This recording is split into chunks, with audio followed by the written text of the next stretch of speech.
오늘 마지막 우리 사도행전 28장 말씀을 읽겠습니다. 1절에서 6절 그리고 20절에서 31절까지만 저와 여러분이 교독하겠습니다. 제가 1절부터 읽겠습니다. 우리가 구조된 후에 안즉 그 섬은 멜리데라 하더라. 비가 오고 날이 참에 원주민들이 우리에게 특별한 동정을 하여 불을 피워 우리를 다 영접하더라. 바울이 나무 한 묶음을 거두어 불에 넣으니 뜨거움으로 말미암아 독사가 나와 그 손을 물고 있는지라. 원주민들이 이 짐승이 그 손에 매달려 있음을 보고 서로 말하되 진실로 이 사람은 살인한 자로다. 바다에서는 구조를 받았으나 공의가 그를 살지 못하게 함이로다 하더니 바울이 그 짐승을 불에 떨어버리매 조금도 상함이 없더라. 그들은 그가 붙든지 혹은 갑자기 쓰러져 죽을 줄로 기다렸다가 오래 기다려도 그에게 아무 이상이 없음을 보고 돌이켜 생각하여 말하되 그를 신이라 하더라. 20절부터 다시 읽겠습니다. 이러므로 너희를 보고 함께 이야기하려고 청하였으니 이스라엘의 소망으로 말미암아 내가 이 쇠사슬에 매인 바 되었노라. 그들이 이르되 우리가 유대에서 내게 대한 편지도 받은 일이 없고 또 형제 중 누가 와서 내게 대하여 좋지 못한 것을 전하든지 이야기한 일도 없느니라. 이에 우리가 너희의 사상이 어떠한가 듣고자 하니 이 파에 대하여는 어디서든지 반대를 받는 줄 알기 때문이라 하더라. 그들이 날짜를 정하고 그가 유숙하는 집에 많이 오니 바울이 아침부터 저녁까지 강론하여 하나님의 나라를 증언하고 모세의 율법과 선지자의 말을 가지고 예수에 대하여 권하더라. 그 말을 믿는 사람도 있고 믿지 아니하는 사람도 있어 서로 맞지 아니하여 흩어질 때에 바울이 한 말로 이르되 성령이 선지자 이사야를 통하여 너희 조상들에게 말씀하신 것이 옳도다. 일렀을 때 이 백성에게 가서 말하기를 너희가 듣기는 들어도 도무지 깨닫지 못하며 보기는 보아도 도무지 알지 못하는도다. 이 백성들의 마음이 우둔하여져서 그 귀로는 둔하게 듣고 그 눈은 감았으니 이는 눈으로 보고 귀로 듣고 마음으로 깨달아 돌아오면 내가 고쳐줄까 함이라 하였으니 그런즉 하나님의 이 구원이 이방인에게로 보내어진 줄 알라. 그들은 그것을 들으리라 하더라. 바울이 온 이태를 자기 셋집에 머물면서 자기에게 오는 사람을 다 영접하고 함께 읽겠습니다. 하나님의 나라를 전파하며 주 예수 그리스도에 관한 모든 것을 담대하게 거침없이 가르치더라. 아멘. 하나님의 말씀입니다. 사도행전 세상으로 보냄받은 성령 공동체 38번째이자 마지막입니다. 나의 한계가 하나님의 계획이 되다 라는 제목의 말씀으로 나누겠습니다. 20세기 중국에 상하이의 사도라고 불렸던 분이 있었습니다. 혹시 아마 들어본 분이 계실 텐데요. 이름은 워치만 리라고 하는 분입니다. 지금도 생명의 말씀사에서 그의 책이 판매되고 있는데 영에 속한 사람 세 권으로 된 책입니다. 저에게도 큰 영향을 미쳤던 책이고 지금도 많은 지도자들에게 영향을 미치고 있는 책입니다. 그가 수많은 책을 저술하고 많은 지도자들을 세웠는데요. 교회를 세우며 또 수많은 영혼들을 죽기로 인도했습니다. 또 그로 말미암아 참 많은 부흥의 불길들이 일어났죠. 그런데 1949년에 중국에 어떤 일이 벌어집니까? 마오쩌둥의 공산당이 내전에서 승리합니다. 중국 대륙 전체를 장악하고 중화인민공화국을 수립을 하죠. 그렇게 되면서 이 모든 것이 바뀌게 된 겁니다. 이 새로운 공산 정권이 교회와 지도자들을 박해하기 시작했습니다. 그래서 이 워치만 리도 결국에는 감옥에 들어가게 되고 20년을 그곳에서 보내게 됩니다. 외부와의 모든 소통과 모든 관계는 단절이 되었습니다. 그의 이름은 점차 사람들의 기억 속에서 사라져가기 시작했죠. 모든 것이 끝난 것처럼 보였습니다. 중국을 복음화하겠다는 그 위대한 꿈, 그리고 수많은 교회를 돌보던 그의 열정적인 사역과 모든 것이 이 차가운 감옥 벽 안에서 그 앞에서 멈춰 서버린 것처럼 보였습니다. 그리고 이 공산당은 참으로 악랄하게 이 워치만 리가 감옥에서 자신의 신앙을 부인하였다, 즉 예수 그리스도를 부인하고 신앙을 변절했다라고 거짓 소문을 퍼뜨리기까지 했습니다. 그의 인생 전체를 아주 비겁한 변절자로 바꾸려 했던 것이죠. 결국 그가 1972년에 중국 안후이성 한 노동 교화소죠. 어떻게 보면 농장이긴 하지만 노동교도소입니다. 거기에서 68세의 나이로 하나님의 부르심을 받게 됩니다. 그의 가족들이 그의 유품을 정리했습니다. 그의 침대 매트리스 밑에서 작은 쪽지 하나를 발견했는데 오랜 세월 감옥에 있었기 때문에 힘겹게 쓴 듯 삐뚤삐뚤했지만 분명하게 그곳에는 이렇게 적혀 있었습니다. 하나님의 아들 그리스도는 죄인들을 속량하기 위해 죽으시고 3일 만에 부활하셨다. 이것은 우주 가운데 가장 위대한 진리다. 나는 그리스도를 믿음으로 죽노라. 그 쪽지에 그렇게 써 있었던 거예요. 그러니까 그가 예수님을 배신했다는 것은 거짓 모함이었죠. 이것을 통해서 거짓 소문을 완전히 반박하는 증거가 발견이 된 것입니다.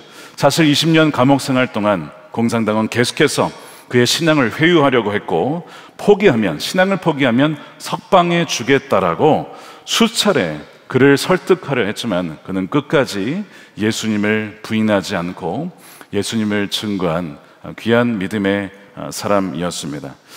20년의 감옥 생활이 그의 인생을 멈추게 한 것처럼 보였지만 그러나 그의 책과 그의 메시지는 지금도 남아서 많은 수천만 명의 지하 우리 중국의 성도들에게 영향을 미쳤고 또한 뿌리를 내렸고 바로 이 워충만이와 같은 순교자들의 이 갇힘 위에 바로 이 교회들이 세워졌고 성도들이 세워졌다는 사실입니다.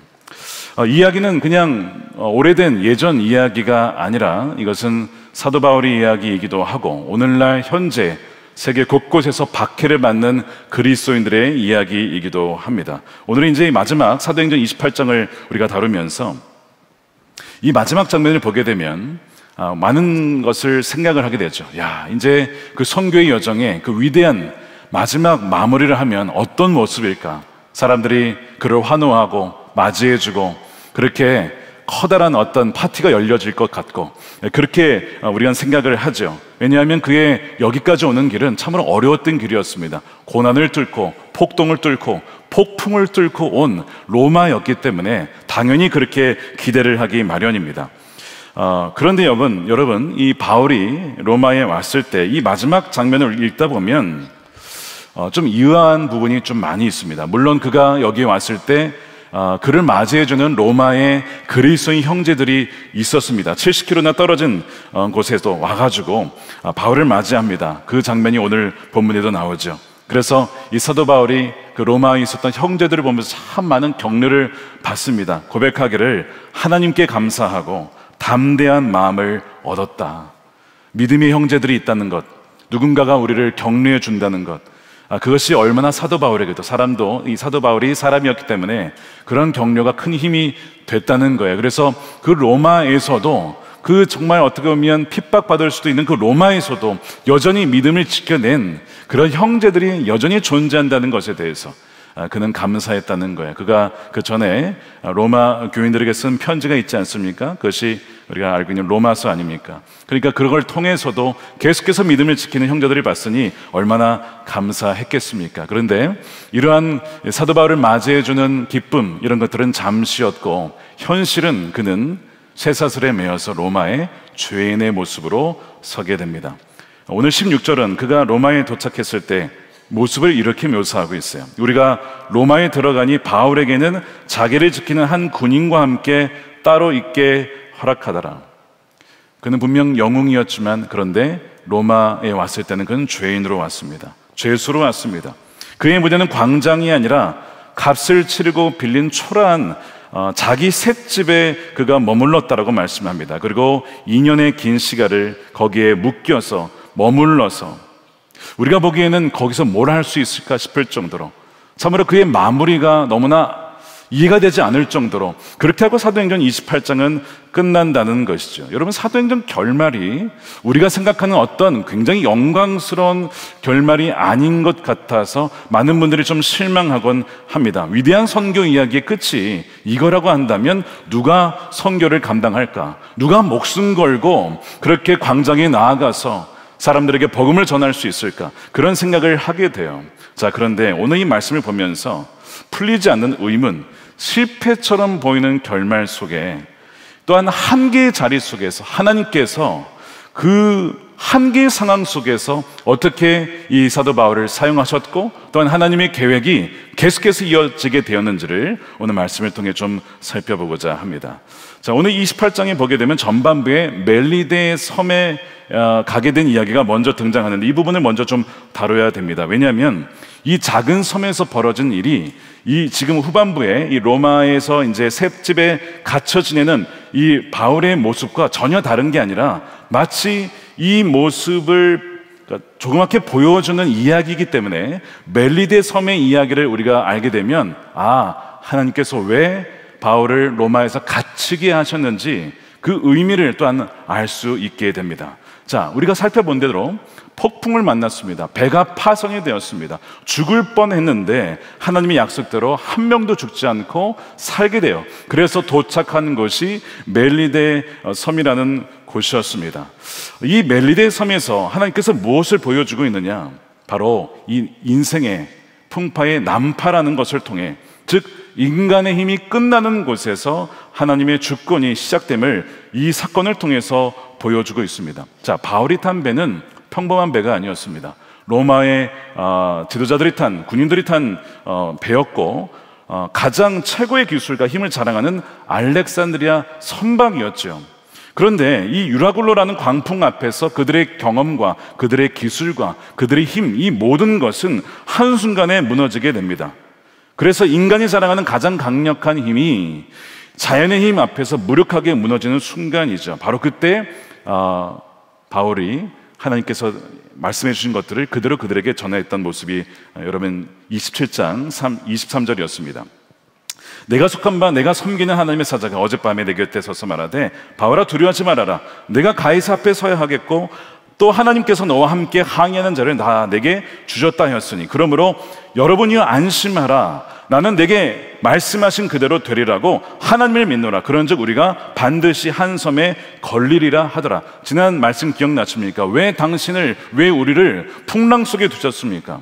그 풍랑 속에서 우리와 함께 하신 하나님을 증언함으로 믿지 아니하는 사람들에게 하나님이 누구신지, 하나님의 약속은 신실하다는 것을 그 사람을 통해, 당신들을 통해서 증거하기 위하여 그 풍랑 속에 여러분들을 함께 두신 것이라고 지난 말씀 때 말씀을 드렸습니다.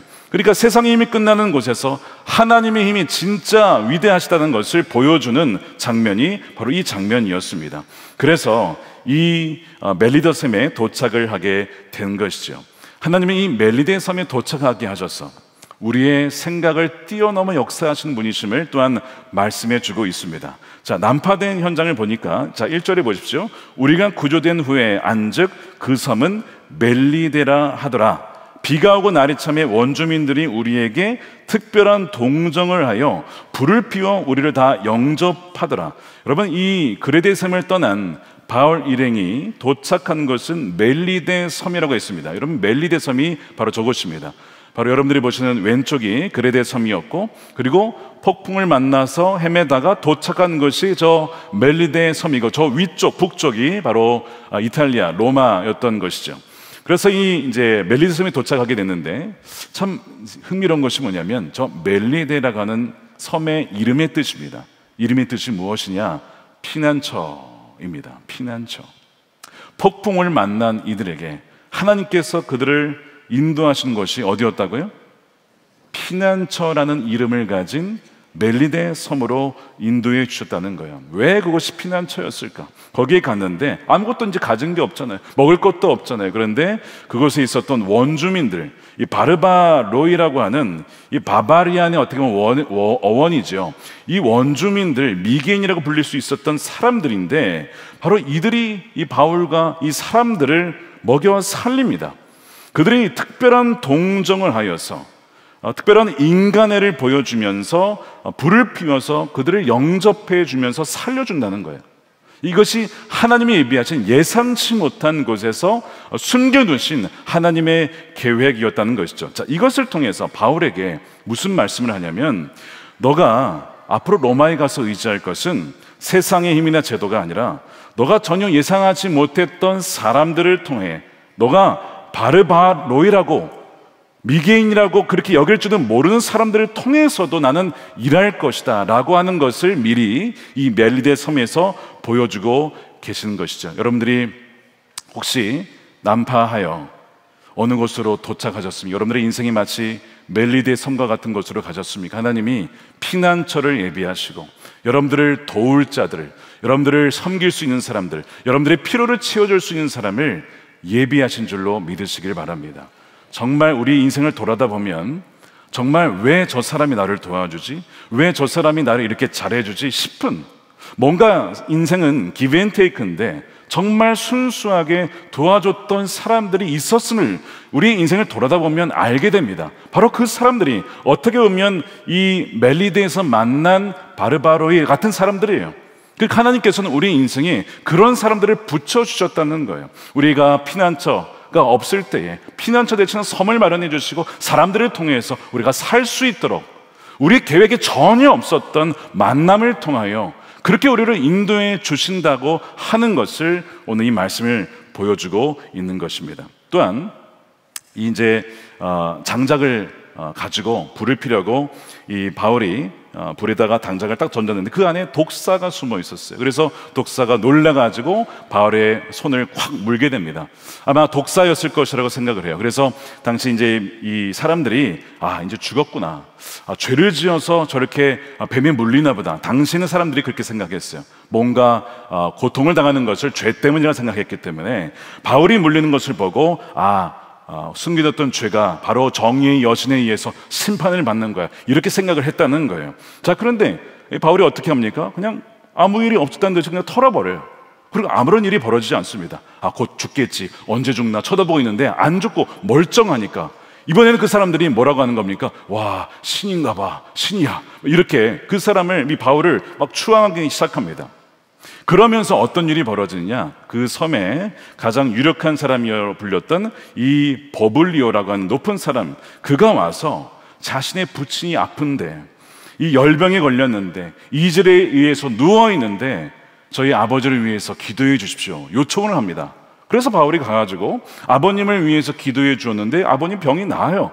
그러니까 그 섬에 있었던 병든 자들이 다 몰려옵니다. 그러면서 사도 바울이 그들을 치유하는 역사를 통해서 이 멜리데 섬이 복음화가 됩니다.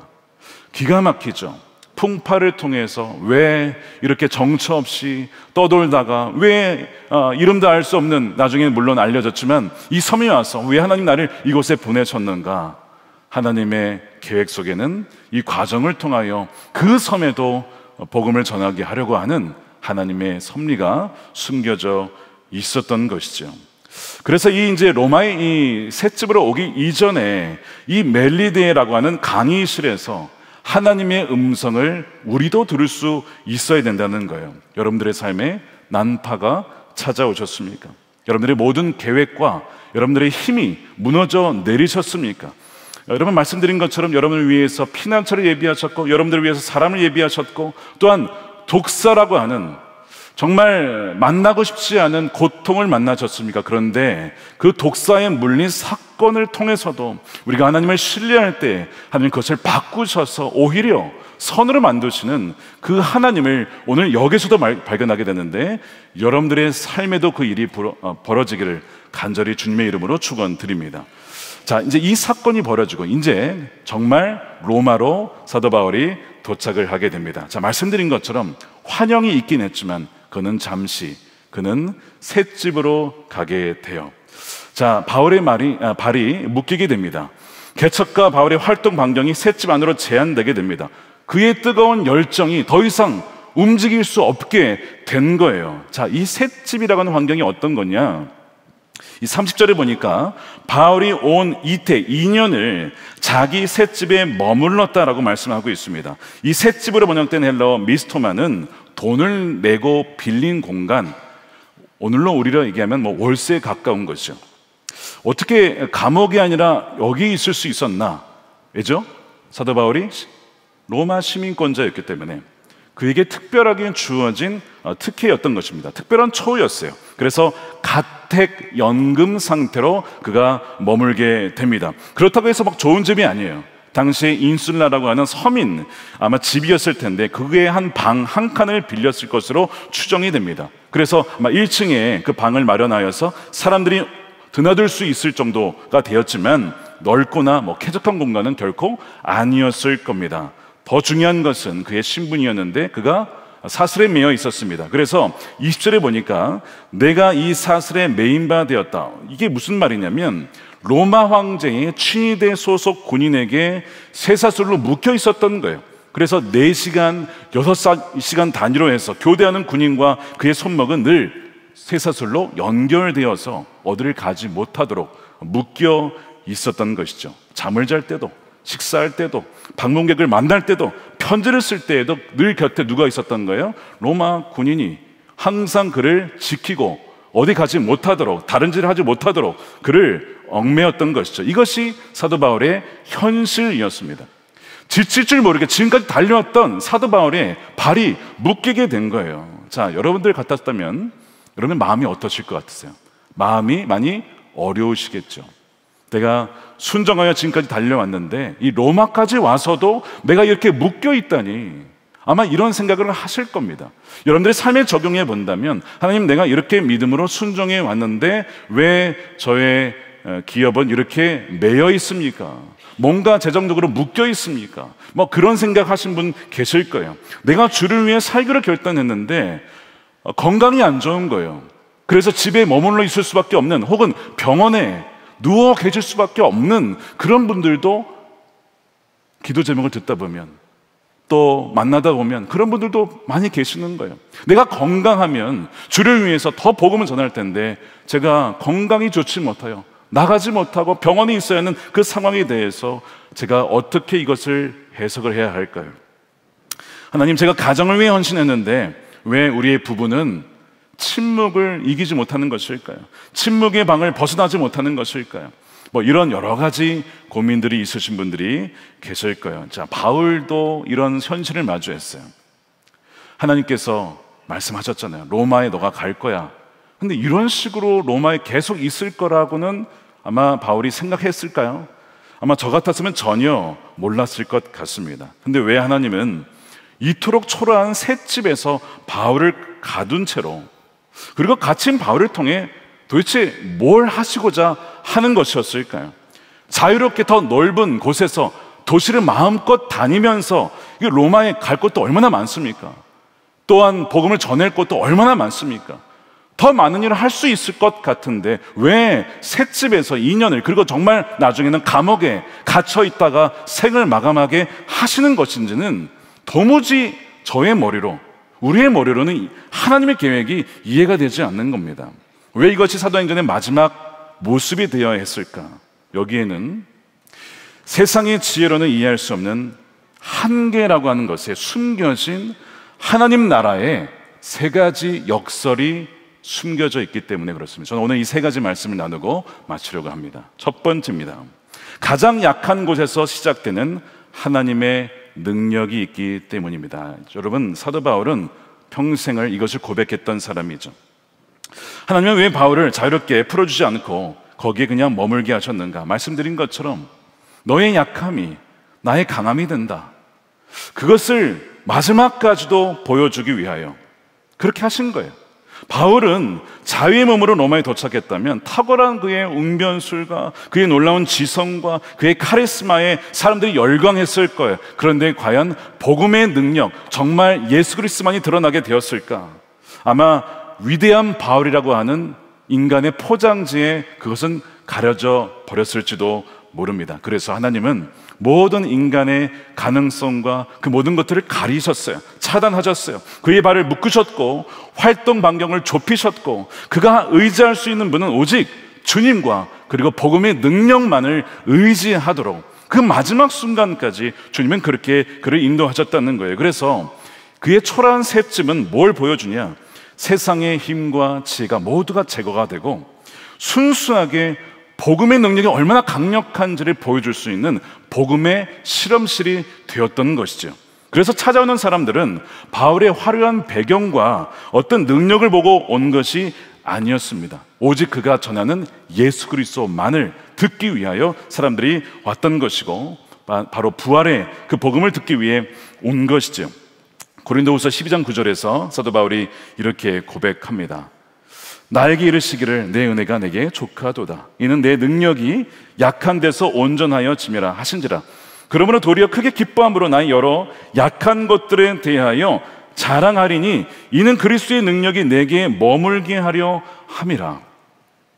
사도 바울의 이 묶인 상황을 통하여 바울의 인간적인 강함은 다 내려놓게 하시고 정말 그리스도의 능력과 복음의 능력만이 드러날 수 있는, 야, 저런 상황인데도 정말 하나님의 복음이 전파된다고? 정말 그 복음이 증거된다고? 그렇다면 정말 바울의 어떤 능력이 아니라, 그의 타고난 능력이 아니라 바울의 능력이 아닌 복음의 능력으로 된 것임을, 그리스도의 능력으로 된 것임을 드러낼 수 있기 때문에 마지막 순간까지 하나님은 바울을 그렇게 셋집에 두셨던 것입니다. 두 번째 이유가 있습니다. 두 번째는 가장 좁은 곳에서 쓰여지는 영혼의 이야기이기 때문에 그렇습니다. 자, 가장 좁은 곳에서 오히려 가장 넓게 영원히 하나님의 이야기가 퍼져나갈 수 있기 때문입니다. 참 이해가 되지 않는 것은 셋집은 그 안에서 뭘 할 수 있겠습니까? 움직이질 못하는데 뭘 할 수 있겠습니까? 뭐 인터넷이 있었던 것도 아니고 온라인이 연결된 것도 아니고 과연 거기서 바울이 뭘 할 수 있었을까요? 지금도 여러분의 방에서 나올 수 없다고 한다면 굉장히 답답하실 거예요. 아, 내가 여기서 뭘 할 수 있을까? 아마 그런 생각을 하신 분들이 지금도 있으실 겁니다. 하물며 당시에, 2000년 전 당시에 로마의 셋집에 갇혀 있었던 바울이야 얼마나 더 하겠습니까? 그런데 하나님께서는 그의 그 좁은 공간에서 하나님 나라의 선교가 참 역설적이게도 지리적 확장을 넘어 시공간을 초월하는 놀라운 확장과 전파가 일어날 수 있다는 것을 보여주기 위하여 그렇게 셋집에 글을 두셨다는 거예요. 어떻게 그럴 수 있었는가? 어떻게 그랬죠? 사도 바울이 뭘 하기 시작합니까? 편지를 쓰기 시작합니다. 편지를 쓰기 시작합니다. 그리고 그 편지가 자유롭게 그 소아시아와 또한 유럽으로 퍼지게 됩니다. 더 이상 도시를 다니면서 걸을 수는 없었어요. 복음을 전할 수는 없었습니다. 그런데 바로 그것 때문에 그는 펜을 들었고 편지를 쓰기 시작합니다. 그리고 그의 신학과 그의 비전이 그의 편지에 담기기 시작했고 그의 그 모든 편지가 자유롭게 그 지역으로 또한 널리 퍼지게 된 것이죠. 그 결과가 무엇이냐면 옥중서신, 에베소서, 빌립보서, 또한 빌레몬서, 골로새서, 이와 같은 옥중서신이에요. 여러분, 그 옥중서신은 가만히 읽어보세요. 그것이 이번에 이 셋집에 갇혀 있었던 사도 바울이 바로 거기서 쓴 편지입니다. 근데 이 네 개의 이 편지를 잘 읽어보면 거기서 뭐 바울의 원망이라든가 푸념이라든가 뭐 어떤 패배자의 모습은 전혀 보이지 않습니다. 아니, 어떻게 그럴 수 있었을까요? 에베소서를 읽어보면요, 그가 로마의 작은 셋집에 있었는데 어떤 표현이 나옵니까? 그의 영혼이 하늘에 있는 신령한 복이 있다. 하늘에 있는 신령한 복을 바라보고 있고요, 창세전에 우리를 택하신 예수 그리스도 하나님에 대해서 그가 찬양을 하고 있고요, 그리스도와 함께 우리를 하늘에 앉히셨다라고 하는 그 믿음의 눈이 활짝 열려있는 그의 모습을 보게 됩니다. 우주적인 구원의 경륜을 그가 막 찬양을 하고 있죠. 그래서 그의 몸은 땅에 묶였지만 그의 정체성은 바로 하늘에 있었다는 것을 에베소서를 읽어보면 알 수가 있어요. 그가 갇혀 있었지만 그의 영혼은 하늘을 바라보고 있었고 온 세계를 바라보고 있었구나. 빌립보서는 어떠냐? 여러분, 빌립보서에 보면 가장 많이 나오는 표현이 뭡니까? 기뻐하랍니다. 기뻐하라. 그러니까 이 사도 바울의 기뻐하라는 상황이 좋으면 기뻐하라가 아니었던 거예요. 그가 매이고 갇히고 몸이 약하고 힘들어도 하나님과의 그 관계 속에서, 주의 그 임재 속에서 그 상황을 뛰어넘어 그 영원한 기쁨을 누릴 수 있다는 것을 증거한 거예요. 그러니까 누가 기뻐하면 너 기뻐할 만한 일이 있으니까 기뻐하지 이럴 텐데, 사도 바울은 감옥에 지금 연금되어서 갇혀있는 상황 속에서 너무 기뻐하니까, 아니 어떻게 그렇게 기뻐할 수 있지? 오히려 그 상황이, 그가 셋집에 갇혀있는 그 상황이, 그가 기뻐하라고 했던 그 말이 강력한 힘이 되고 능력이 되었던 것입니다. 어느 누구보다도 증거가 되었던 것이죠. 골로새서를 보니까요, 이 가택연금 시기가 대략 주후 60년에서 62년경으로 추정이 되는데, 그때 로마 황제가 누굽니까? 로마 역사를 한번 우리 같이 공부를 여러분 잘 아시는 황제입니다. 네로 황제입니다. 네로 황제의 시기에 그가 갇히게 되는 거예요. 자, 그런데 보세요. 골로새서에 어떤 말씀이 나오냐면, 보이지 아니하는 하나님의 형상이시여 모든 피조물보다 먼저 나신 이가 예수 그리스도다. 만물이 그에게서 창조되되 만물이 다 그로 말미암고 그를 위하여 창조되었다. 우리의 왕은 바로 예수 그리스도다라는 것을 골로새서에서 선포합니다. 여러분, 이것이 위대한 신앙 고백이면서 동시에 굉장히 그 당시로 보면 위험한 정치적 발언입니다. 왜죠? 우리의 주가 카이사르 로마 황제가 아니라 예수님이시다라는 발언은 신앙의 고백이면서 동시에 그 신앙의 영역과 뭐가 겹치는 영역인 거예요. 정치 영역이 겹치는 영역입니다. 그래서 이것을 로마 그 도시에서 만약 그가 이 신앙 고백을 하면, 이거는 신앙의 어떤 종교 영역에 갇히는 것이 아니라 그것을 정치적인 발언으로 몰고 가서 그를 죽일 수도 있는 거예요. 결국 그것 때문에 바울은 죽는 겁니다. 그런데도 그런 위협 속에서도 개의치 아니하고, 로마 황제가 우리의 왕이 아니라 그는 그냥 권세로 잠시 하나님이 세워두신 것이지, 진짜 우리가 따르고 우리가 섬겨야 되고 우리가 기뻐해야 될 왕은 바로 예수 그리스도이시다를 골로새서를 통해서 그가 증언하고 있어요. 자, 사람이 아무리 증언을 해도 너 죽고 싶어? 목숨을 위협했는데, 아니에요, 그 정도는 아닙니다. 보통은 목숨보다 중요한 게 없어요. 목숨을 위협하면 다 거기서 거두기 마련입니다. 그런데 목에 칼이 들어와도 나는 절대로 예수님을 부인하지 않겠다. 그렇게 해서 죽게 되면요, 그의 그 메시지는요 강력한 힘이 되는 거예요. 자신이 죽음을 바쳐서까지, 자기 생명을 바치고 죽음을 감수하고서라도 절대로 부인할 수 없는 메시지, 예수 그리스도가 우리의 구세주와 왕이시라는 그 메시지. 그렇기 때문에 지금 이 갇혀있는 상황 속에서의 이 메시지가 밖에서 자유롭게 돌아다닐 때의 메시지보다 훨씬 더 이것이 강력했던 것입니다. 여러분, 이제 교회 역사를 공부해 보시면 사도들이 다 순교합니다. 그 제자들이 속사도예요. 여러분, 속사도들 거의 대부분 순교한 거 아십니까? 혹시? 예를 들면 폴리캅이라는 제자가 있었어요. 사도 요한의 제자로 알려져 있는데, 이 폴리캅도요 결국에는요, 야, 너 한 번만 예수 그리스도를 부인하고 로마 황제를 주라고 고백을 해, 그러면 살려줄게. 그가 뭐라고 대답하죠?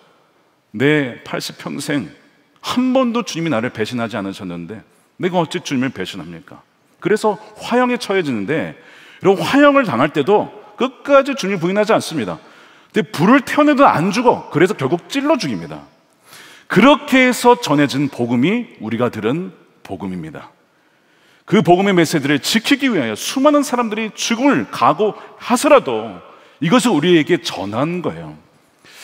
왜 주님께서 그를 풀어주지 않고 그 셋집, 나중엔 감옥에까지, 그리고 죽기까지 그를 두셨는가?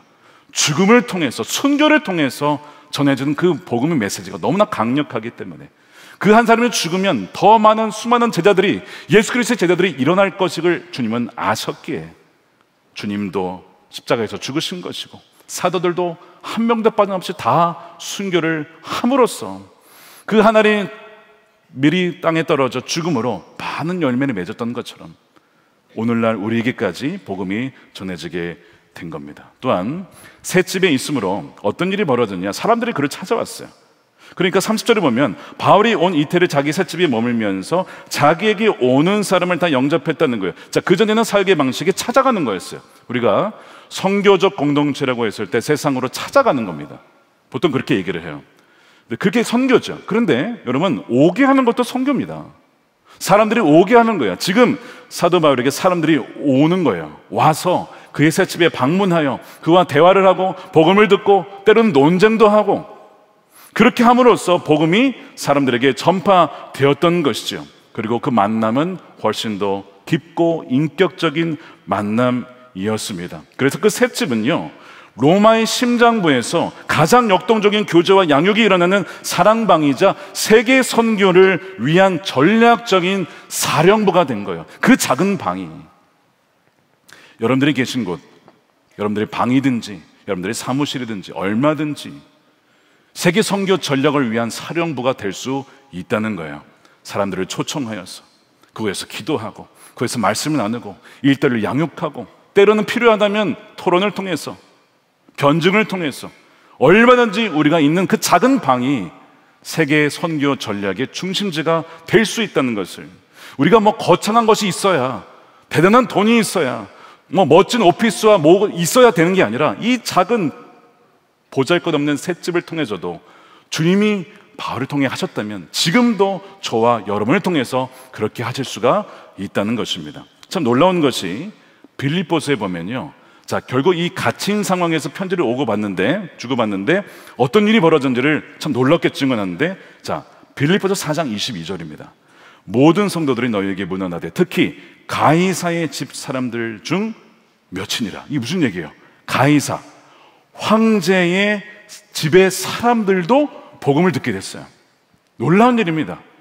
이것을 위해서 하나님께서 바울을 로마에 보내신 거예요. 비록 죄인의 신분이긴 했지만 로마에 가서 결국에는 이 로마 황제의 가정에, 친척에까지도 복음이 들어가게 된 것입니다. 이게 참 놀라운 열매인 것이죠.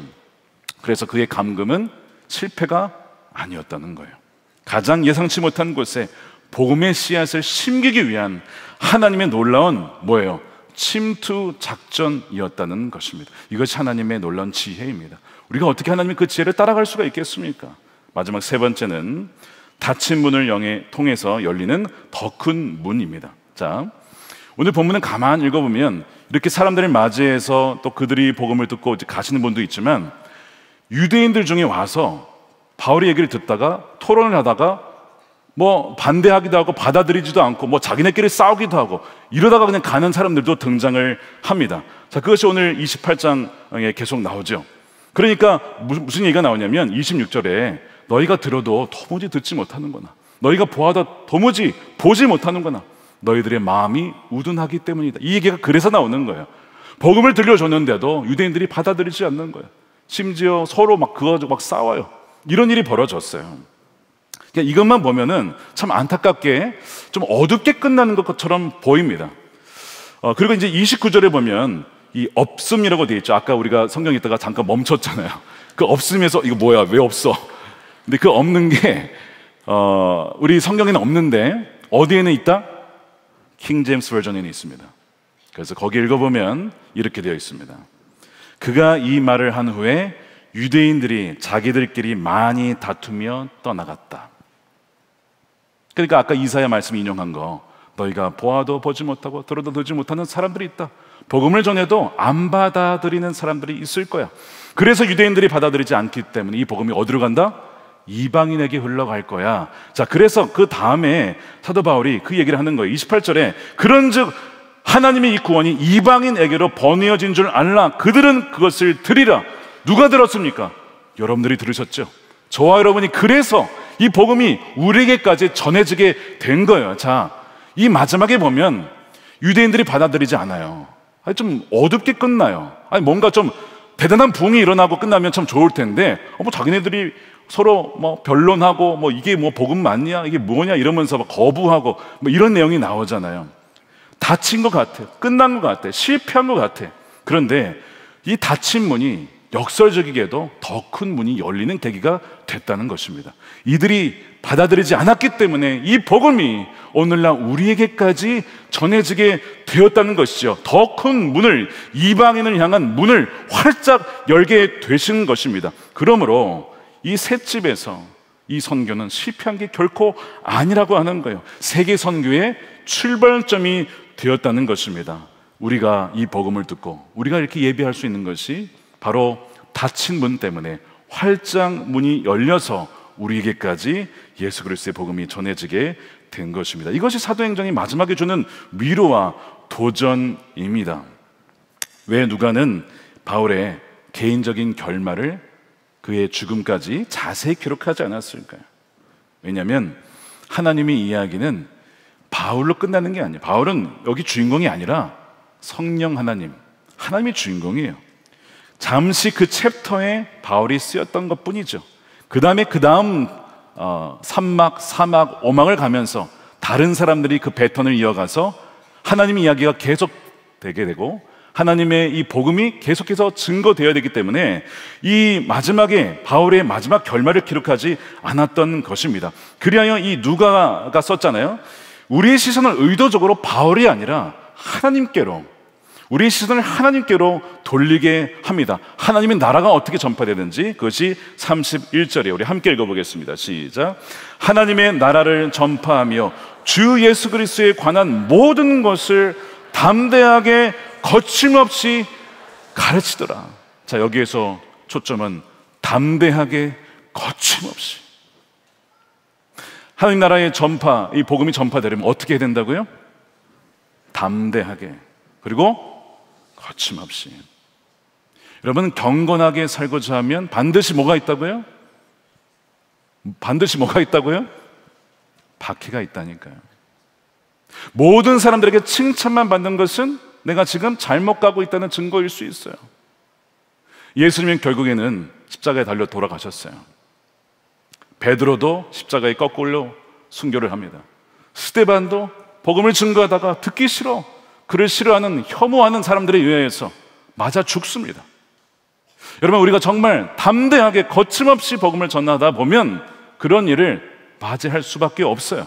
여러분, 마태복음 5장에 예수님이 뭐라고 하셨죠? 너희를 박해하는 자가 있느냐? 뭐라고 했습니까? 기뻐하라, 기뻐하라. 하늘의 상이 큼이니라. 제가 여러분들에게 묻고 싶습니다. 여러분들은 복음 때문에 어떤 박해를 받으셨습니까? 여러분, 복음 때문에 어떤 오해를 받으셨습니까? 복음 때문에, 예수님 때문에 어떤 혐오를 받으셨습니까? 그런 것이 하나도 없다면 내가 주님 앞에 섰을 때 하늘 큰 상이 있을까요? 없을까요? 너무 중요한 문제입니다. 사도 바울은 자기가 죽는 것을 두려워하지 않았어요. 내가 죽더라도 예수 그리스도의 복음을 전파할 수 있다면 나는 담대하게 전할 것이다. 거침없이 담대하게 하나님 나라를 전파했다는 거예요. 자, 이 복음을 이 셋 집에서 전하는데 옆에 누가 있어요? 로마 군인이 지켜보고 있잖아요. 솔직히 만약 이 황제 친위대가 마음에 안 들면 이놈 봐라, 헛소리하고 있네, 바로 죽일 수도 있을 거예요. 물론 뭐 그가 시민권자니까 그렇게 하진 않겠지만 왜 거침없이 단어가 나왔을까? 옆에 지켜보고 있는 사람이 있어도 죽일 테면 죽여라, 나는 예수 그리스도를 전하다가 죽을 거야. 이게 바울의 마지막 모습이었다는 거예요. 그렇다면 우리의 모습은 어떻습니까? 여러분들의 직장에서, 여러분들의 만남 속에서, 공공 영역 속에서 상대방을 존중하고 또한 상대방을 위해서 기도하며 원수까지도 살아가는 그 마음과 동시에 우리가 이 진리의 복음을 지키기 위하여 나는 어떤 대가를 치르고 있는가? 여러분, 진지하게 물어야 됩니다. 왜냐하면 우리도 주님 앞에 설 것이기 때문에. 태어난 순서대로 가는 게 아닙니다. 여러분, 주님 불러가시면 젊을 때도 가야 되는 겁니다. 여러분, 사도들은 다 젊은 나이에 부름 받았어요. 물론 사도 요한이 가장 오래 살았죠. 그는 거의 90세 넘게까지 살았다고 했지만 살아있는 순교를 당했죠. 고난을 당하면서. 그러나 복음을 부정하지 않았어요. 여러분, 오늘 말씀을 보면서 바울은 수많은 한계와 제한 속에 있었지만 오히려 복음은요, 담대하게 더 거침없이 퍼져나가고 있습니다. 이것이 한계 속에 숨겨진 하나님 나라의 역설이에요. 갇히는 것 같고 박해받는 것 같고 밟히는 것 같고 순교당하는 것 같지만 기독교 역사는 그러면 그럴수록 더욱더 퍼져나가게 됐고 더욱더 생명을 잃고 전 세계로 나가게 됐다는 것이 기독교의 역사 아닙니까? 중국의 공산당이 교회를 폐쇄하고 지도자를 죽이고 감금하였어도 수천 수만 명의 그리스도인들이 존재했다고 증언하고 있지 않습니까? 우리나라도 마찬가지예요. 6.25 때 얼마나 많은 그리스도인들이 죽었습니까? 그러나 남한의 대한민국의 교회는 왕성하게 부흥했고 더욱더 타올랐고 세계 선교를 감당한 나라가 되지 않았습니까? 그러니까 여러분, 우리가 이제는 그 선조들의 유산을 물려받은 입장에서 더 이상 물러서지 말고 두려워하지 말고 우리가 감당해야 될 사명을 감당해야 된다는 것입니다. 우리가 한계가 있죠. 약점이 있어요. 그런데 오늘 말씀 보세요. 하나님은 우리의 한계에 매이지 않는다니까요. 오히려 그 한계를 하나님의 계획으로 쓰신다니까요. 우리가 약하면요, 오케이, 더 좋은 거예요. 왜? 우리가 약할 때 주님은 강하시니까, 주님이 더 드러나니까 오히려 그것이 더 영광인 것입니다. 우리 인생의 작은 새집을 통해서 주님은 하나님 나라를 오게 하신다는 거예요. 자, 이 바울의 이야기는 여기서 끝나지만 하나님의 이야기는 끝나지 않고 여러분들 통해서 계속 이어지게 되는 거예요. 그래서 사도행전 29장의 주인공이 여러분들이 되는 줄로 믿습니다. 누구를 통해서요? 성령을 따라 믿음과 순종으로 담대하게 발걸음을 걷는 이들을 통하여 지금도 사도행전 29장은 쓰여지고 있다는 것입니다. 오늘 참 귀한 간증 영상을 제가 봤어요. 그 영상은 CBMC라고 기독교 실업인 모임에서 하나님을 만난 분의 간증인데, 그 간증하신 분의 따님이 저희 교회 성도님이세요. 그리고 오랜 시간 동안 이 어머니를 위해서 기도하신 걸 내가 알고 있는데요. 제가 한 20년간 기도하신 걸로 알고 있습니다. 근데 그 어머님이 예수를 믿지 않다가 이제 예수를 믿게 된 그 간증을 듣게 된 거예요. 왜 예수를 믿지 않았는가? 하나님에 대한 상처가 있었어요. 이 어머님이 어릴 적에 이제 7남매셨는데 아무도 교회를 안 다니셨답니다. 7남매도 안 다니고 어머니도 안 다니고, 그러다가 7남매 중에 아들이 먼저 예수를 믿고 그 다음에 제대 후에 이제 마을에 작은 예배당을 지었다고 해요. 그러니까 이제 아들이 어머니가 예수 믿었으면 해가지고 이제 어머니를 전도하는데, 어머님은 이 김을 만드는 사업으로 너무 바쁘신 거예요. 그러니까 바닷가에 이제 김을 이제 메고 뭐 또 이렇게 막 김을 씨앗을 심고 뭐 여러 가지 해서 실제로 이제 김을 만드시는 건데 일이 굉장히 많으시니까 나 교회 갈 시간이 없다고. 근데 아들은 계속 엄마랑 교회를 가고 싶은 거예요. 그러니까 어느 날은 엄마가 자, 이 김에 이 씨앗을 다 이렇게 넣으면 내가 가겠다 약속을 받고, 이 아들이 너무 신나니까 토요일 날 이제 그 일을 하려고 하면 이제 주일날 가는 거예요. 그래서 어머니를 이제 이 경운기에 태우고 이제 가는데 너무 이제 마음이 좋아서 그랬는지 급했는지 그 경운기에서 어머니가 떨어지십니다. 그 목뼈가 부러지셨어요. 전신마비가 되신 거예요. 기가 막히죠. 20년 동안 어머니는 방에 누워서 지내셔야 했습니다. 그런데 그 끔찍한 고통 속에서 오히려 어머님은 예수님을 믿게 되셨어요.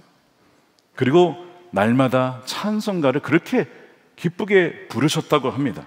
어머니가 가장 많이 부른 찬송이 태산을 넘어 험곡에 가도, 태산을 넘어 험곡에 가도. 근데 이제 간증자였던 이 따님이죠. 이 어머니의 따님이 그 찬송을 들으면 너무 짜증이 나는 거예요. 왜냐? 저 어머니가 못 걷잖아요. 못 걷는데 찬양을 맨날 태산을 넘어 험곡에 간다는 거야. 그러니까 딸이 들었을 때는 너무 이게 속상한 거지. 그래서 엄마가 그 찬양을 부를 때마다 엄마, 아니 걷지도 못하는데 뭐 그런 찬양을 부르냐고 막 엄마한테 막 뭐라 그랬대. 그 찬송 부르지 좀 말라고. 그럴 때마다 어머니는 그럼 찬송을 안 부른 게 아니라 가사를 바꿔 불렀대요. 태산을 넘어 험곡에 가도 빛 가운데로 날아가면. 기가 막히죠. 와, 우리 어머니 믿음이 엄청난 거예요. 그래, 난 걷지 못하지만 날개가 있으면 날아갈 수도 있잖아. 날아가면. 계속 그걸 바꿔서 찬양을 부르셨대요. 그래서 계속 부른 거야. 딸이 어렸을 때 그 어머니가 그 방에서, 셋집과 같은 그 좁은 방에서 늘 찬송가를 불렀다는 거예요. 그런데 그 어린 딸, 그래도 예수님을 믿지 않으신 거죠. 이 딸이 자라서 어머니가 됐고 또한 딸을 낳아서 그 딸이 어머니를 위해서 20년간 기도를 하다가 CBMC 그 기독 실업인 그 집회에 가서 그 어머니를 모시고 간 거예요. 근데 어머니가 거기에서 목사님의 말씀을 듣고 통곡을 하며 울기 시작합니다. 목사님의 말씀이 이것이었습니다. 하나님은 때로 우리를 살려달라는 기도에 응답하시는 대신에 우리를 벼랑 끝으로 밀어버리십니다. 그러나 우리가 깎아지는 절벽으로 떨어질 때 비로소 한 가지를 깨닫게 됩니다. 내게 날개가 있다는 것을 말입니다. 그 날개를 펴는 순간 절벽은 더 이상 두려움이 아니라 어디든 날아갈 수 있는 창공이 됩니다. 이 말씀을 듣는데 그 어머니의 누가 생각이 났을까요? 그 어머니의 어머니, 그 작은 셋집에서 늘 찬양을 불렀던, 날아가면 그 찬양을 심차게 불렀던 그 어머니가 생각이 나면서, 아, 우리 어머니가 그때 하나님이 달아주신 날개가 있어서 그 믿음으로 그렇게 찬양하는 것이었구나를 이제서야 수십 년이 지나서 깨닫게 되면서 그렇게 눈물이 나더랍니다. 어머니가 그래서 그 하나님 때문에 비록 걷지 못하였지만 그의 영혼은 날아서 날마다 하나님 나라를 사모하며, 하나님 나라를 사모하며 그렇게 사랑하며 오히려 바로 그곳에서 선교를 감당했구나, 그런 고백을 하시는 거예요. 그러면서 예수님을 그분이, 어머님이 믿게 되는 거예요. 아, 그래서 우리 어머니는 당시에 힘들지 않으셨구나. 그래서 어머니는 그렇게 찬양할 수 있었구나. 이제 그 어머니와 그렇게 간증을 하면서 이 어머니의 방, 그 전신마비의 셋집과 같은 그 셋집이 딸에게는 원망과 고통의 장소였는데 어머니에게는 주님이 주신 날개로 세상을 훨훨 날아다니는 하나님 나라의 중심지였던 것이죠. 당시 어머니 몸은 갇혔지만 그 찬송은 수십 년이 흘러서 거침없이 이 딸의 마음을 열었고 마침내 20년 기도의 응답으로 어머니가 예수님을 믿게 된 것입니다. 저는 이 간증을 들으며, 와, 그 수십 년 전에 어머님이 그 셋집에서 불렀던 찬양이 세월이 흘러도 그 딸의 영혼을 흔들 수 있고 마음을 열 수 있고 예수님을 받아들일 수 있도록 그 복음의 문을 활짝 여는 강력한 능력이 되었구나. 여러분, 여러분들이 셋집에서, 셋집과 같은 환경 속에서 부르는 찬양과 기도와 말씀이 아무런 능력이 없다고 생각하십니까? 여러분, 그렇지 않습니다. 하나님께서는 그것을 사용하셔서, 우리의 한계를 사용하셔서 하나님의 계획으로 사용하셔서 어떻게, 어떤 방식으로 누군가에게 영향을 미치 우리는 알 수 없어요. 그런데 하나님은 다 계획하고 계시다는 것입니다. 이것이 오늘 사도행전을 통해서, 또한 귀한 우리 간증자, 우리 어머니를 통해서 우리에게 주시는 살아있는 증언인 것입니다. 여러분에게 이것을 보여주고 좀 마치려고 합니다. 제 손에 뭐가 있습니까? 배턴이 있습니다. 왜 붉은색이냐? 다른 생각하지 마십시오. 하도 민감한 시기라. 피로 정해진 복음의 배턴이기 때문에 그렇습니다. 베드로는 이 복음의 배턴을 들고, 누가 주셨습니까? 예수님이. 가라, 모든 민족을 제대로 삼아라. 예루살렘을 다니며 이 복음의 배턴을 가지고 달렸어요. 그리고 순교하기 전에 다른 이에게 넘겨주었습니다. 스데반은 어땠습니까? 스데반도 역시 끝까지 충성하였어요. 그를 죽이려고 하는 이들 앞에서 두려워하지 아니하고 도망가지 아니하고 돌에 맞아 죽기까지, 그리고 마지막까지도 주님, 저들을 용서해 주십시오. 그 원수를 사랑함으로써 그 복음의 씨앗을 심었고 그것을 누가 받았습니까? 사울이 받아서 바울이 되었습니다. 그 바울이 로마에 이르기까지, 죽기까지 이 복음의 배턴을 놓치지 않고 달려와서 또한 이것을 디모데에게, 에바브로디도에게, 다른 이들에게 복음의 배턴을 넘겨준 거예요. 여러분, 이 복음의 배턴이 우리에게 오기까지 얼마나 많은 사람들이 죽었는지 아십니까? 로마의 원형 경기장에서 아까도 말씀드렸다시피 순교하는 이들을 통해서 사자의 밥이 되어도 예수 그리스도만이 나의 왕이시오, 나의 주님이시라고 부인하지 않았던 그들을 통하여 배턴은 전해졌습니다. 종교개혁 때 수많은 종교개혁자들이 화형을 당했습니다. 화형을 당하면서도 끝까지 예수 그리스도를 부인하지 않았어요. 미국의 대륙을 다녔던, 말을 타고 다녔던 프란시스 에스베르를 통해서 미국에 복음이 전해졌습니다.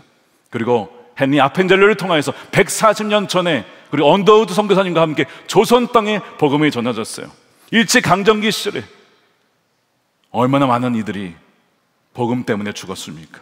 6.25에 얼마나 많은 그리스도인들이 공산당 위에 박해를 받고 죽었습니까?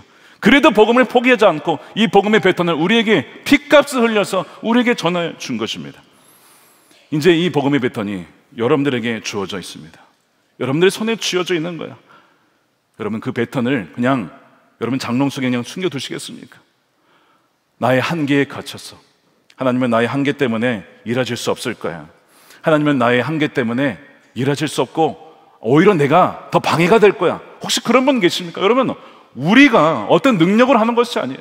우리가 믿음과 순종으로 우리를 내어드리면 작은 셋집이라도 그걸 통해서 셋집과 같은 인생을 통해서도 주님은 얼마든지 복음을 전파하게 하시고 하나님 나라가 이 땅 가운데 임하게 하실 수 있다는 것을 여러분 꼭 믿으시길 바랍니다.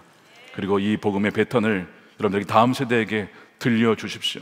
그리하여 온 열방에 땅끝까지 이르러 복음이 증거될 수 있도록 나중에 여러분 주님 앞에 서면요 1번 주자부터 해서 389만 2020명 주자까지 쫙 줄 서가지고 내가 당신의 배턴을 물려받은 사람입니다. 내가 당신의 배턴을 서로 그렇지 않겠습니까? 여러분들은 누구로부터 복음을 받으셨어요? 그리고 누구에게 이 배턴을 물려주시겠습니까? 저는 목회를 하면서 선교를 하면서 늘 생각합니다.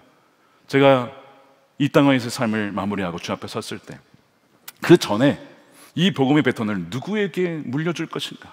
전 지금도 그것을 생각하며 지금도 다음 세대를 위해서 기도하며 지금도 의도적으로 제자를 삼고 의도적으로 그 사람들을 만나며 기도하며 말씀을 전하며 가르치고 있습니다. 왜? 누군가는 이 배턴을 물려받아야 하니까. 피값으로 전해진 배턴이기 때문에. 사랑하는 여러분, 사도행전을 마무리하면서 사도행전은 끝이 아닙니다. 사도행전 29장에 쓰여져 있고 하나님의 이야기 안에 우리는 들어와 있어요.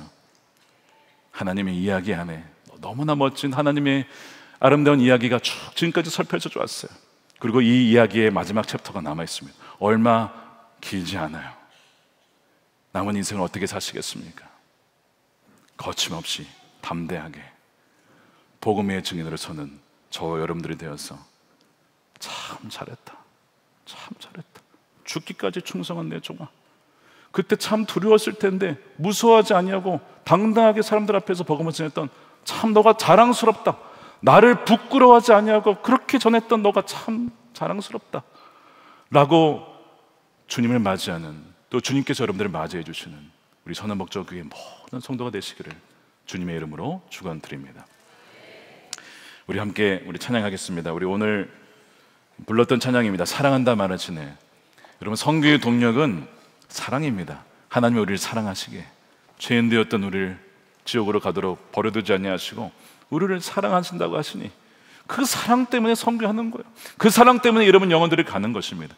우리가 이 사랑을 기억하면서 주님과 함께 걸어가는 우리 모두가 되기를 원합니다. 우리 함께 찬양합시다.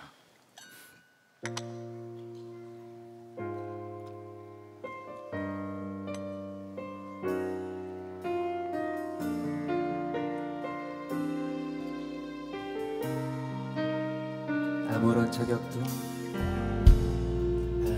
자격도 없는 나를 위해,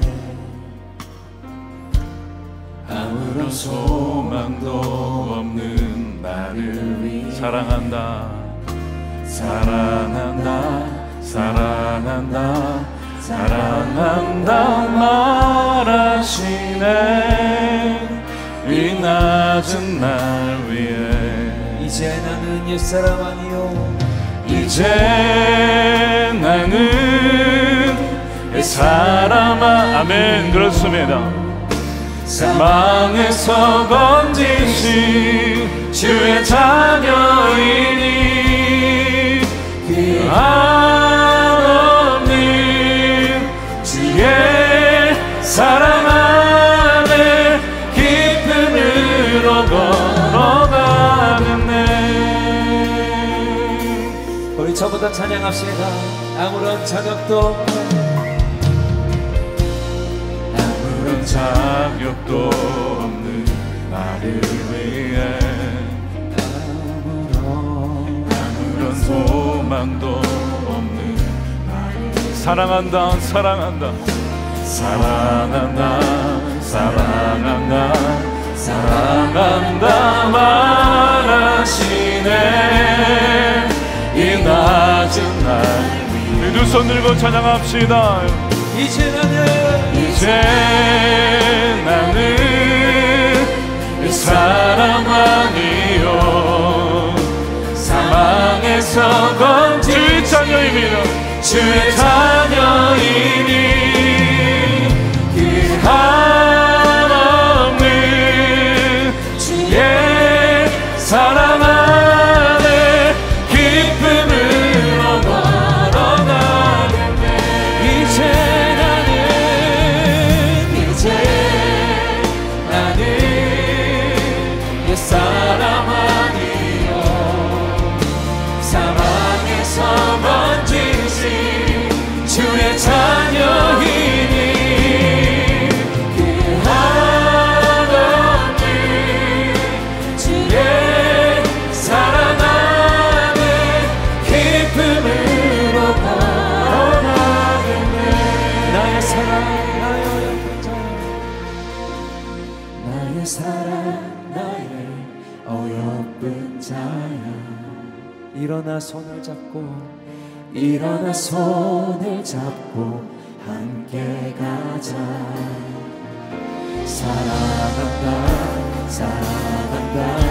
사랑한다 말하시네. 세상 끝날까지 아멘. 이제 나는 옛사람 아니요 사망에서 건지신 주의 자녀이니 그 한없는 주의 사랑 안에 기쁨으로 걸어가겠네. 이제 나는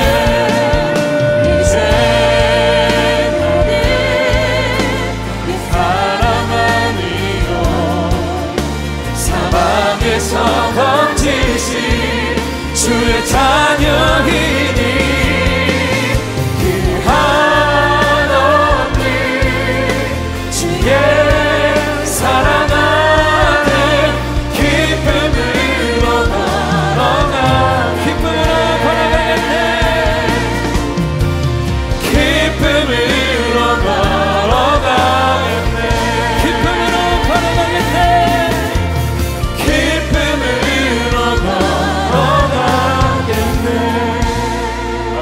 주님께 모든 영광의 박수 올려드립니다. 우리 함께 기도하겠습니다. 우리 첫 번째로 기도할 때 우리 인생의 쇠사슬같이 우리를 올가매고 우리를 매이게 하는 한계가 다 있습니다. 우리에게는 다 한계가 있어요. 지식의 한계, 지혜의 한계, 육신의 한계, 관계의 한계, 물질의 한계, 모든 한계가 우리를 짓누릅니다. 그래서 그 쇠사슬이 매일 때 우리의 시선은 그 매인 거에 집중이 돼요. 하나님, 나 이렇게 매여 있어요. 그래서 나 자유롭지 못하니까 이거 못하고 저거 못하고 저것도 못해요. 원망과 불평을 쏟길 마련이죠. 우리 그 인간의 본성이 그렇습니다. 우리가 가진 것, 우리에게 있는 것보다는 그 없는 것과 그 매여 있는 그것에 계속 우리의 마음이 쓰여 있는 거예요. 근데 오늘 본문에 보니까 사도 바울은 진짜 매여 있었거든요. 진짜 쇠사슬에 매여 있었거든요. 그런데 어찌나 그 누구보다도 자유로운지 몰라요. 그 비결이 뭐였을까요? 그의 시선이 항상 주님께 있었기 때문입니다. 여전히 그와 함께 하시고 나의 한계에 매이지 아니하시고 오히려 그 한계를 바꾸어 계획으로 쓰시는 하나님의 주권적인 섭리가 있음을 그가 믿었기 때문에 그 쇠사슬에 그 영혼을 가둘 수가 없었던 것이죠. 이 시간 기도할 때 주님, 쇠사슬 너머에 그 보좌에 계신 주님을 바라보는 믿음의 눈을 활짝 열어 주시옵소서. 우리 시선이 눈앞의 문제와 한계라는 쇠사슬에 묶이지 않게 하시고 그 너머에서 만물을 다스리시는 우리 주 예수 그리스도의 보좌를 바라보는 그 믿음의 눈을 활짝 열어 주시옵소서. 어떤 상황 속에서도 담대하게 거침없이 복음을 전하는 그 바울의 믿음을 우리 오늘 이 자리에 참여한 모든 예배자들 가운데 동일한 그 믿음을 부어 주시옵소서. 두 손 들고 주여 한번 부르고 기도하겠습니다. 주여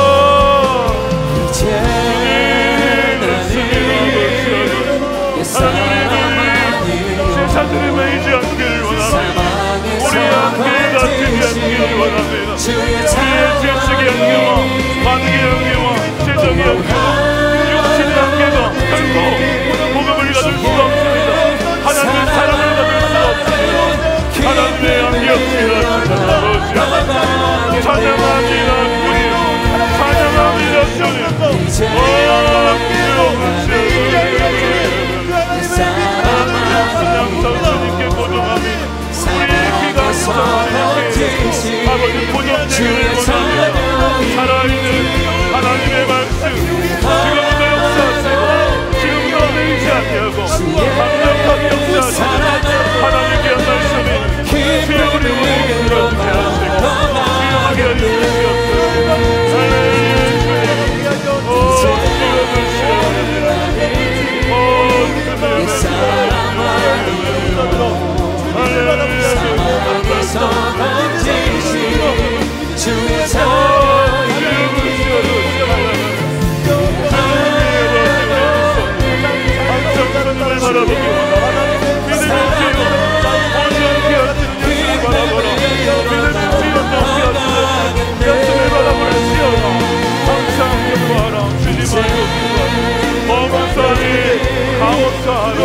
하나님 말씀하셨으니 오늘 이 말씀이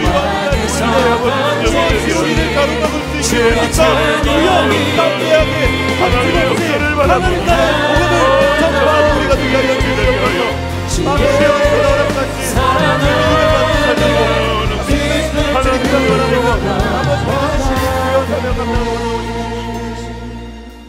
두 번째로 기도합시다. 오늘 핵심 은유가 바로 셋집입니다. 셋집. 그 작은 방, 더럽고 누추하고 갑갑했을 그 셋집. 그런데 그 셋집에서 오히려 하나님의 나라가 담대하게 거침없이 전파되며 수많은 제자들을 길러내고, 비록 거기에 반대하는 이도 있었고 거부하는 이도 있었지만, 그러나 오히려 그 닫힌 문이 활짝, 더 큰 이방인의 복음을 향한 문이 활짝 열리는 계기가 되었습니다. 여러분, 여러분들에게 셋집은 무엇입니까? 여러분들이 생각하시는 나의 한계, 나를 올가매는 셋집은 무엇이라고 생각하십니까? 오늘 말씀을 기억하십시오. 여러분의 그 셋집이 하나님 나라의 중심지가 될 것입니다. 그 셋집을 통하여 하나님은 지금도 역사하시고 지금도 여러분을 통하여 그 일을 행하실 것입니다. 갇혀있다고 느끼는 우리의 가장 평범하고 제한된 셋집이 오히려 하나님 나라가 거침없이 확장되어지는 선교의 중심지가 된 것처럼 주여 우리 삶에도 그 일을 이루어 주시옵소서. 바울처럼 우리의 가정과 삶을 열어 영혼들을 영접하게 하시고 환대하게 하시고 우리 일터에서 만난 사람들을 섬기며, 그리하여 우리의 골방 기도가 열방을 품는 통로가 되게 해달라고 여러분들의 셋집을 주님께 올려드리며 주여 마음껏 하나님의 나라로 사용하여 주시옵소서. 다시 한번 주여 한번 외치고 기도하겠습니다. 주여!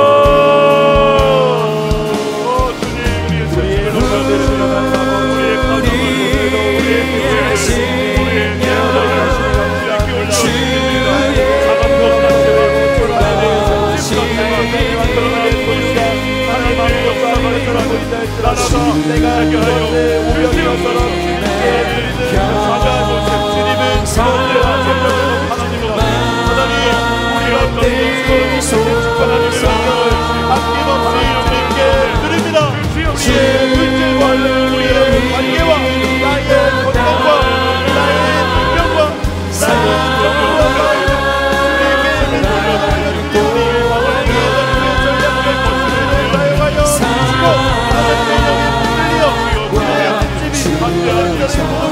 확장되는 하나님으로 자유되게 하여 크리스천으로 우리 특별해 보이고 완전해 보이고 완전해 보이고 나라의 모습이 되면서 하나님 나라의 모습을 원대한 주님의 가게가 되는 주님께 다 드리옵을 아버지 말씀하여 주옵소서. 위하여 하나님의 함께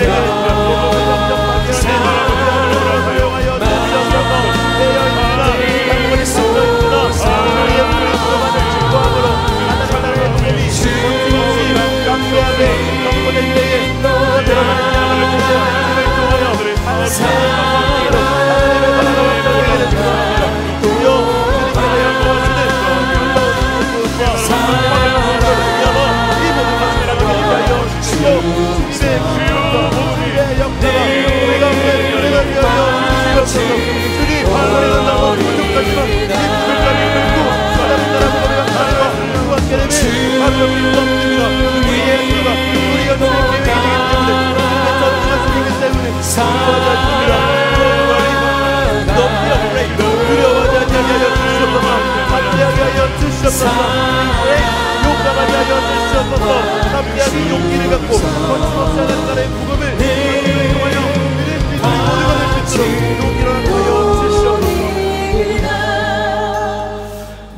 마지막 기도하기 전에 오늘도 우리 강단에 올라와서 기도하실 분들은 기도하셔도 좋겠습니다. 또한 기도가 필요하신 분들은 나오시면 여러분들을 위해서 기도해 드리도록 하겠습니다. 우리 마지막 세 번째 기도는 여러분들에게 진지하게 주님께서 여러분들을 콜링하신다는 마음으로 반응하시면 좋겠습니다.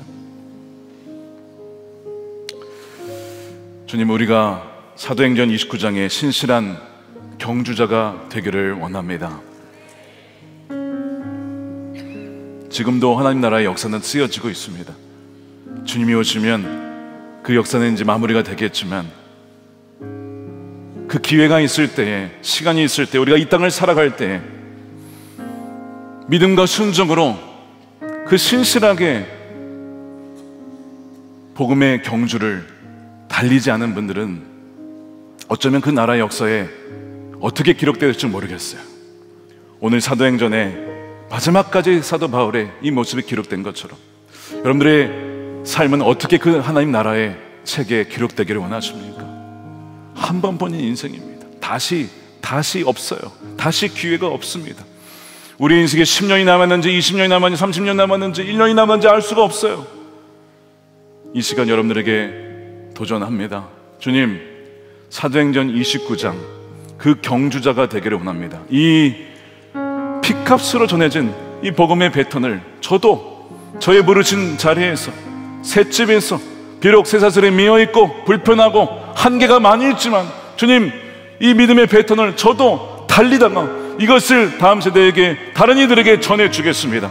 정말 주님 앞에서 정말 그렇게 살기를 원하신 분들만 우리 자리에서 일어나서 기도했으면 좋겠어요. 오늘 다 주님이 보십니다.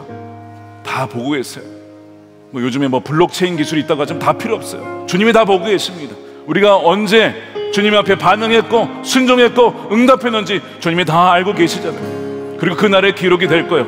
몇 월 며칠 언제 아무개가 믿음으로 반응하여 일어섰다라고 이 믿음의 배턴을 넘겨주려고 복음을 부끄러워하지 아니하고 주님 부끄러워하지 아니하고 거침없이 담대하게 용기 있게 그것을 전하고자 결단했다라고 하는 바로 이날이 그날이 될 것입니다. 이 시간 우리 함께 손들고 기도합시다. 주님, 나를 사용해 주셔서 이 복음의 피로 전해진 복음의 배턴이 나로 끝나지 않게 하시고 복음의 종착지가 아니라 하나님 연결지가 되어서 계속해서 정거장이 되어서 다른 이들에게 전해지는 복음의 아버지 순교자로 끝까지 신실하게 살다가 주님 앞에 설 수 있도록 우리를 인도해 달라고 주여 사도행전 29장의 신실한 경주자로 살게 하여 주시옵소서. 주여 한 번 부르시고 주여 세 번 부르시고 기도하고 우리 나가도록 하겠습니다. 기도하겠습니다. 주여 주여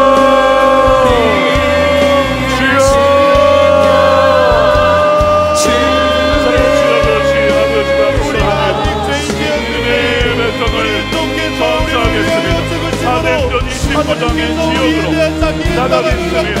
함대하게 기록하는 감당하도록 하겠습니다.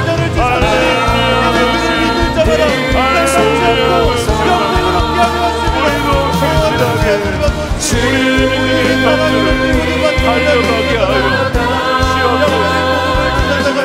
달려가게 하여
우리에게 구원을 주시는 하나님의 능력이 됩니다. 내가 이 복음을 부끄러워하지 않으면, 내가 이 복음을 부끄러워하지 아니하노니 이 복음을 모든 믿는 자들에게 주시는 하나님의 구원의 능력이 됩니다. 하나님 오늘 우리에게 주어진 이 복음을 우리가 영광스러운 여기고 우리에게 주어지기까지 얼마나 많은 생명이 되려고 하나님 내가 하나님 베드로와 하나님 바울이 바울되어 에라토니드와 하나님 디모데와 하나님 조대교회 불로대와 하나님과 종교계와 화영계와 삼백절과 언덕과 백사십년의 높이를 통하여 우리나에게 전해온 것들을 주님의 전쟁을 되었습니다. 하나님 우리가 복음을 부끄러워하지 않습니다. 복음의 생명을 듣고 우리 전부를 주셨는데 우리가 전심으로 가득하게 나가길 원하옵니다. 우리에게 전부를 주신 주 앞에 우리도 전부를 드리며 주님의 복음을 받들을 우리가 오늘 우리의 영혼들에게 전하고 기뻐하고 나아가게 하여 주시옵소서. 오늘 우리에게 부어주신 놀라운 복음의 능력이 사랑하는 주의 성령의 가운데 흘러감으로 하나님의 바라보는 공동체가 직접 어떤 공동체가 되게 하여 주시옵소서.